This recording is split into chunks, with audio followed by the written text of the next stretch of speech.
Kar sevak Srikanth arrest ಬೆನ್ನಲ್ಲೇ ಹಿಂದೂ ಹುಲಿಗಳ ಗರ್ಜನೆ ಜೋರಾಗ್ತಾ ಇದೆ. ಸರ್ಕಾರಕ್ಕೆ ಸಡ್ಡು ಹೊಡಿಲಿಕ್ಕೆ ಅಯೋಧ್ಯೆ ಸೇವಕರಿಗೆ ಸನ್ಮಾನ ಮಾಡ್ತಾ ಇದ್ದಾರೆ. ಒಂದು ಕಡೆ ಸರ್ಕಾರ ಕರಸೇವಕ ಶ್ರೀಕಾಂತ್ ಪೂಜಾರಿಯನ್ನ ಅರೆಸ್ಟ್ ಮಾಡಿದ್ದಾರೆ, ಇನ್ನೊಂದು ಕಡೆ ಅದೇ ಕರಸೇವಕರಿಗೆ ಸನ್ಮಾನ ಮಾಡುವಂತ ಕೆಲಸ ಮಂಗಳೂರಿನಲ್ಲಿ ನಡೆದಿದೆ. ಅಯೋಧ್ಯೆ ಕರಸೇವಕರ ಸನ್ಮಾನ ಕಾರ್ಯಕ್ರಮ ನಮೋ ಬ್ರಿಗೇಡ್ ವತಿಯಿಂದ ಮಂಗಳೂರಿನಲ್ಲಿ ಈ ಸನ್ಮಾನ ಕಾರ್ಯಕ್ರಮ ಆಗಿದೆ.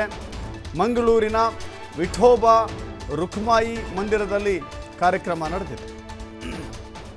ಅಯೋಧ್ಯೆಯ ಹೋರಾಟದಲ್ಲಿ ಭಾಗಿಯಾದಂಥ ಸುಮಾರು 75 ಕರಸೇವಕರಿಗೆ ಈ ಭವನದಲ್ಲಿ ಸನ್ಮಾನ ಮಾಡಲಾಗಿದೆ. ರಾಜ್ಯದ ವಿವಿಧೆಡೆಯಿಂದ ಸನ್ಮಾನ ತೆಗೆದುಕೊಳ್ಳಲಿಕ್ಕೆ ಬಂದಿದ್ದಾರೆ. ಮಾತ್ರವಲ್ಲ, ಇದು ಮಂಗಳೂರಿನಲ್ಲಿ ಮಾತ್ರವಲ್ಲ, ಬೇರೆ ಬೇರೆ ಜಿಲ್ಲೆಗಳಲ್ಲೂ ಕೂಡ ನಮೋ ಬ್ರಿಗೇಡ್ ಇದನ್ನು ಪ್ಲ್ಯಾನ್ ಮಾಡ್ತಾ ಇದೆ.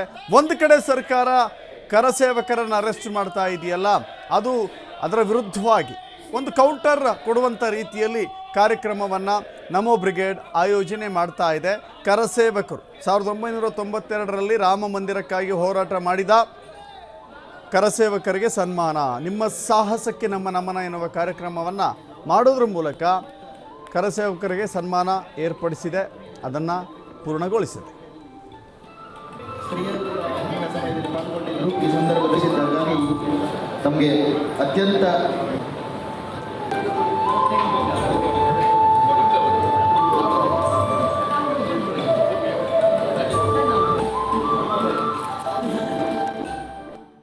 ಈಗ ಅವರು ಆ್ಯಕ್ಚುಲಿ ನಮ್ಮ ಈ ರಾಮ ಮಂದಿರದ ಉದ್ಘಾಟನೆ ಒಂದು ಸಾಂಸ್ಕೃತಿಕ ರೀತಿಯಲ್ಲಿ ನಡಿಬೇಕಂತೇಳಿ, ಅಂದರೆ ಎಲ್ಲ ಜನರು ಒಟ್ಟಾಗಿ ರಾಮಮಯ ಆಗಿ ರಾಮಜ್ಯೋತಿ ಬೆಳಗಿಸಿ ಚಂದದಲ್ಲಿ ಆಗಬೇಕಂತೇಳಿ ವಿಶ್ವ ಹಿಂದೂ ಪರಿಷತ್ನವರು ಅಥವಾ ರಾಮ ಮಂದಿರ ಟ್ರಸ್ಟ್ನವರು ಕರೆ ಕೊಟ್ಟಿದ್ದರು. ಆ ರೀತಿಯಲ್ಲಿ ಆಗ್ತಾ ಇತ್ತು.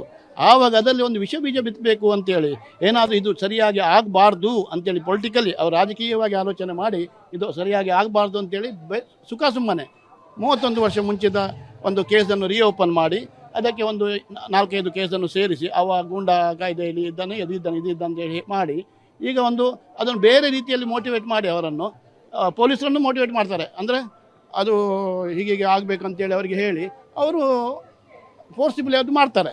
ಪೊಲೀಸರಿಗೂ ಇಷ್ಟ ಇರೋದಿಲ್ಲ ಆ್ಯಕ್ಚುಲಿ, ಆದರೆ ಅವರು ಮಾಡ್ತಾರೆ. ಅದರಿಂದ ಇಂಪ್ಯಾಕ್ಟ್ ಏನಾಗ್ತದೆ ನೋಡಿ. ಈಗ ಗೋದ್ರ ಸಂಭವಿಸಬಹುದು ಅಂತ ಹೇಳೋದು ಯಾಕೆ?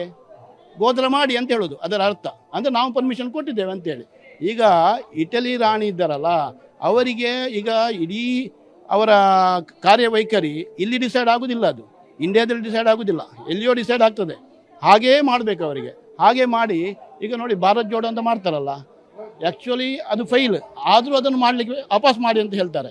ಯಾಕೆಂತ ಹೇಳಿದರೆ ಅವರಿಗೆ ಬೇರೆ ನೋ ಅದರ್ ಗೋ, ಅದನ್ನೇ ಮಾಡಬೇಕು ಅವರು. ನಿಮ್ಮ ಸಾಹಸಕ್ಕೆ ನಮ್ಮ ನಮನ ಎನ್ನುವಂಥ ಒಂದು ಕಾರ್ಯಕ್ರಮ ಆಯೋಜನೆ ಮಾಡಿ ಈ ಕಾಲಘಟ್ಟದಲ್ಲಿ ಇದು ಪ್ರಸ್ತುತವೂ ಹೌದು. ನಮ್ಮ ಕರ್ನಾಟಕ ರಾಜ್ಯ ಸರ್ಕಾರ ಜನವಿರೋಧಿಯಾಗಿ ಹಿಂದೂ ವಿರೋಧಿಯಾಗಿ ಕಾರ್ಯಾಚರಣೆ ಮಾಡುತ್ತಿರುವಂಥ ಈ ಸಂದರ್ಭದಲ್ಲಿ ನಮಗೆಲ್ಲ ಬೇಗುದಿದೆ. ಇದನ್ನು ತಡೆಯಬೇಕು, ಈ ಸರ್ಕಾರ ತೊಲಗಬೇಕು. ಇಂತಹ ಒಂದು ನಿಕೃಷ್ಟ ರಾವಣನ ಸಂತತಿ ಒಂದು ಇತ್ತು ಅಂತ ಪುರಾಣದಲ್ಲಿ ಓದಿದ್ದೇವೆ, ಅದು ಪ್ರತ್ಯಕ್ಷ ಈಗ ಕಾಣ್ತಾ ಇದ್ದೇವೆ. ಸಿದ್ದರಾಮಯ್ಯನ ಸರ್ಕಾರ ರಾವಣ ರಾಜ್ಯ ಆಗಿದೆ. ಕರಸೇವಕರು ನಾವೆಲ್ಲ ದೇಶಕ್ಕಾಗಿ ರಾಷ್ಟ್ರಕ್ಕಾಗಿ ಶ್ರೀರಾಮನ ಅನುಯಾಯಿಗಳಾಗಿ ಈ ಸಮಾಜದಲ್ಲಿ ಬದುಕ್ತಾ ಇದ್ದೇವೆ. ನಮ್ಮಂಥವರ ಮೇಲೆ ಆರೋಪ ಹೊರಿಸಿ ಕೇಸ್ ಹಾಕಿ ಅವತ್ತು ಅಯೋಧ್ಯೆಗೆ ಹೋದಾಗ ಕೂಡ ನಮ್ಮ ಮೇಲೆಲ್ಲ ಕೇಸ್ ಹಾಕಿದ್ರು. ನಾವೆಲ್ಲ ಭೂಗತಾಗುವಂಥ ರೀತಿಯಲ್ಲಿ ನಮ್ಮ ಬದುಕಾಗಿತ್ತು. ಆದರೆ ಈ ಕಾಲದಲ್ಲಿ ಮೋದಿ ಅಂತ ಒಬ್ಬ ಮಹಾನ್ ವ್ಯಕ್ತಿಯನ್ನು ದೇಶ ಮುಂಚೂಣಿಯಲ್ಲಿ ಇಟ್ಟುಕೊಂಡ ಈ ಕಾಲಘಟ್ಟದಲ್ಲಿ ಕೂಡ ಇಂಥ ಒಂದು ದುಸ್ಸಾಹಸ ಈ ಕರ್ನಾಟಕ ಸರ್ಕಾರ ಮಾಡ್ತಾ ಇದೆ. ಇದಕ್ಕೆ ಧಿಕ್ಕಾರ ಅಂತ ಹೇಳುತ್ತಾ ನಮೋ ಬ್ರಿಗೇಡ್ನವರು ಕೈಗೊಂಡಂಥ ಈ ಎಲ್ಲ ಕಾರ್ಯಗಳು ಯಶಪ್ರದವಾಗಲೆಂದು ಹಾರೈಸ್ತೇನೆ.